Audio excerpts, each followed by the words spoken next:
এখন ৰেলৱে দলঙেৰে অতি বিপদসংকুলভাৱে যাতায়াত অব্যাহত ৰাখিছে গুৰেশ্বৰ আৰু ৰঙিয়াৰ এটা বৃহত্তৰ অঞ্চলৰ ৰাইজে। মই আছোঁ গুৰেশ্বৰৰ ধুলাবাৰীত দীৰ্ঘদিনৰে পৰা এখন দলঙৰ বাবে জমৰ যাতনা ভুগি আছে এই অঞ্চলটোৰ ৰাইজে। কিছু দৃশ্য দেখুৱাই ল'ব বিচাৰিছোঁ। এইখন হৈছে ৰেলৱে দলং।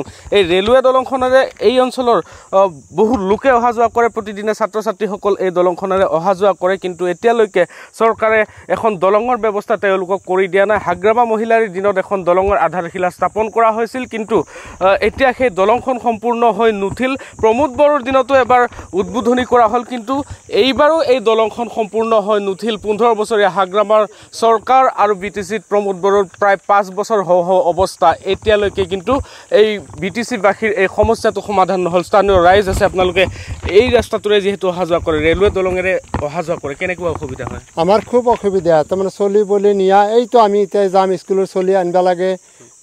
আমাৰ প্ৰাইভেটত পঢ়া চলি আছে, এনে চৰকাৰী স্কুলৰ আছে, বহুত অসুবিধা হৈছে আমাৰ। তামাম অসুবিধা।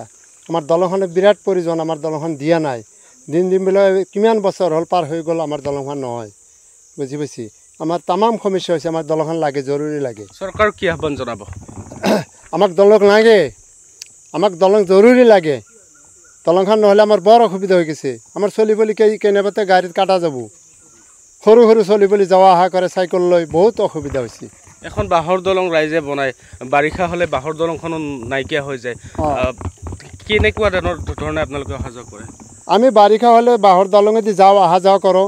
পইচা ভৰিব লাগে, চৰকাৰী নহয়, নিজে মন চুক্তি কৰি দলংখন দিয়ে, সেইখন দলঙেদি আমি যোৱা অহা কৰোঁ, পইচা দি পেলাই যাওঁ আহোঁ। এতিয়া তাৰো দলংখন ভাঙি গ'ল, আমি কেনেকৈ পাৰ হ'ম?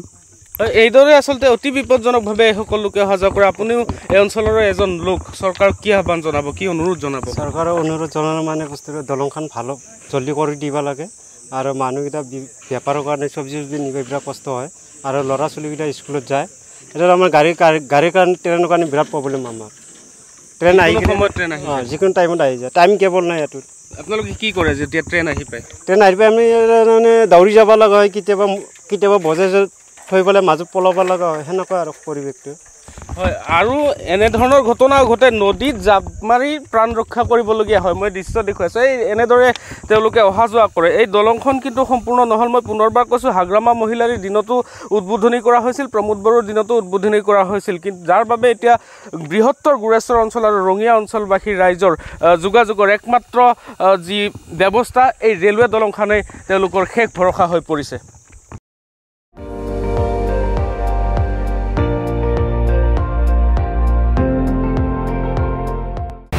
আপুনি চাই আছে ND24, সৰ্বশ্ৰেষ্ঠ নহয়, সৰ্বোত্তমৰ দৌৰ।